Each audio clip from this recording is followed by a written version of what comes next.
Red Hood and the Outlaws, number 23, written by James Tynion IV, art by Julius Gopez and Ian Churchill. So, last issue, we just had everything coming to a head. Arsenal showed up ready to attack on behalf of the Untitled. Jason's ready to defend the League of Assassins. And Starfire learned the real truth of what's going on behind it all. So, we open up with the Untitled just kind of chilling in the desert outside the League of Assassins place. Like, it's going to work this time. We're going to do it. They've got an amnesiac leading them. They're so stupid. And it's like, yeah, but that's Red Hood. He was handpicked to do this job. And it's like, whatever. We'll still be fine. Because we've got Arsenal. And then we cut to Arsenal. And he's got a bunch of drones flying out as the man-bats start attacking him. They fire off darts, which apparently trigger a hypnotic state that he copied from Mad Hatter. But he doesn't know how to make it so that they can do things just enough that they're all dazed and confused. So he's like, well, that got rid of all that. So I'm happy that it worked. And then Greystone comes up behind him. He's like, dude, who are you talking to? And he's like, I haven't slept for 3 days. I don't even know if I'm awake right now. Forgive me if I'm talking aloud.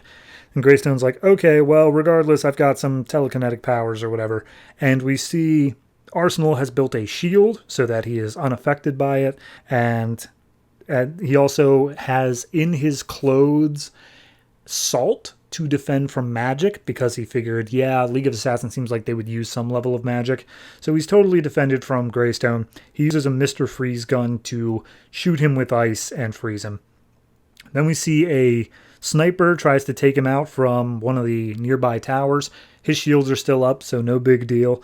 But then showing up next to him is Cheshire, who still is totally hitting on him constantly. And he's like, hey, I got myself a teleporter and I managed to figure out via whatever, here's where your shield generator is. So she crushes that in her hand. And he's like, yeah, well, I've got scanning software too. So he looks to find where her teleporter is, short circuits it, and causes her to just teleport randomly, like unable to be stopped. So he's like, all right, well, I only kind of feel bad about that. Anyway, let's go ahead and start the big guns. So he pulls out the big guns, makes his way towards the town. We see the Untitled's like, hey, random dude in our group who doesn't have the same style of speech bubbles that we do, gotta owe it to you. You did good for a regular human. And the guy's like, you underestimate me. I'm not just a regular human. And then all of a sudden, a pillar of fire flies over the sky. And it's like, crap, Starfire's here. Damn it. So we see Arsenal manages to meet up with Red Hood. And I just have to point out at this point, this is only for this one page, because after this he doesn't wear the mask anymore.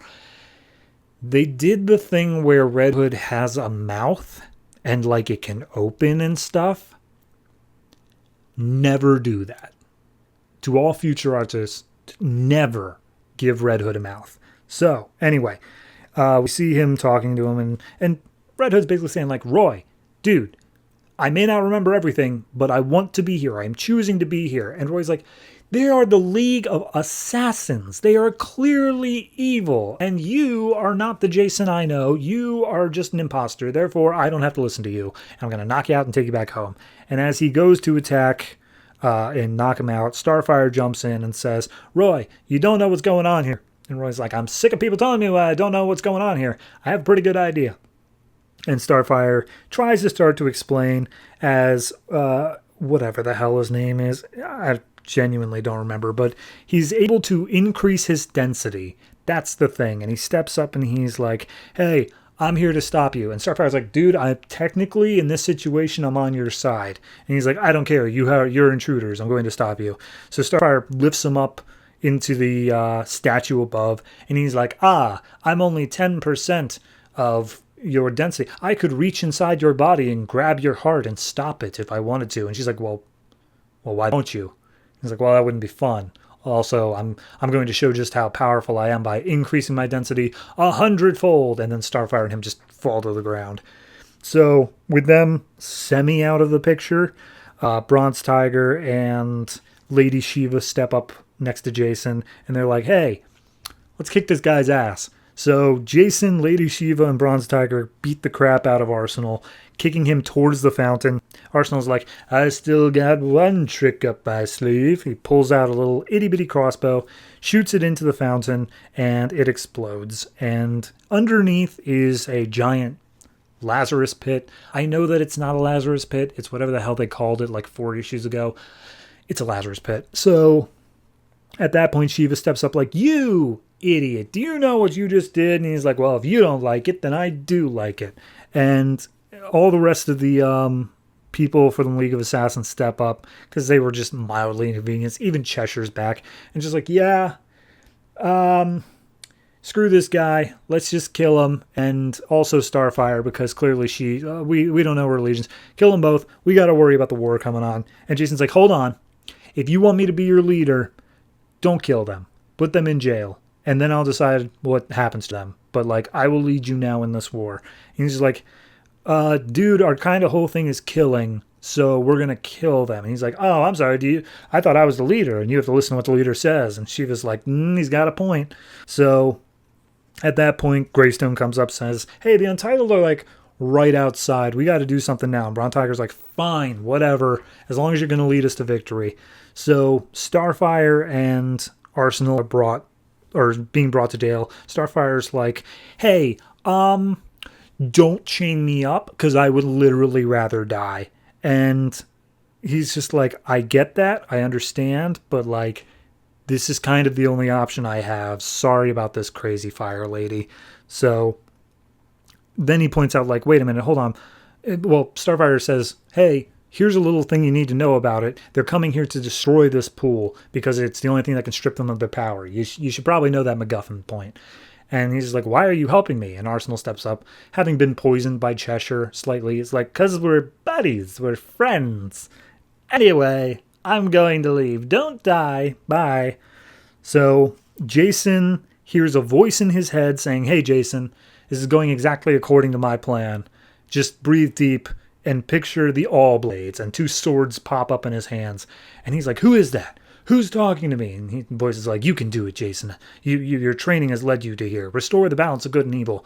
And he keeps talking to the voice, and Bron Tiger's like, fearless leader, why did 2 magical swords just pop up in your hand as you're talking to a voice that isn't talking to you? And he's like, I don't know, but I think it's going to help us in the fight. Anyway, the Untitled attack. Here we go. Let's save the world assassin style. That's the issue. I appreciate that Arsenal is still 200% stuck in the 90s. He looks hilarious. I don't know if that's the intent, but he looks hilarious. And all the little gadgets and gizmos and stuff, he just feels 100% 90s. Beyond that, it's a fine issue. I think that obviously we were building to this point that yes, there was going to always be a standoff between the League of Assassins and the Untitled.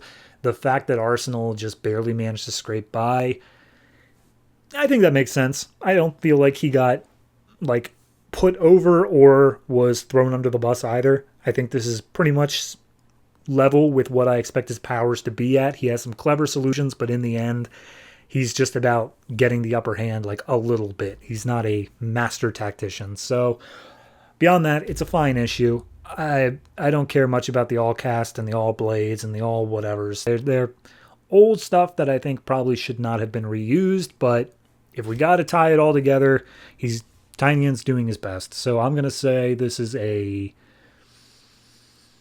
6.5. It's not bad. It's just not quite at that, yeah, I feel good about this level. It's just kind of a, yeah, it's there.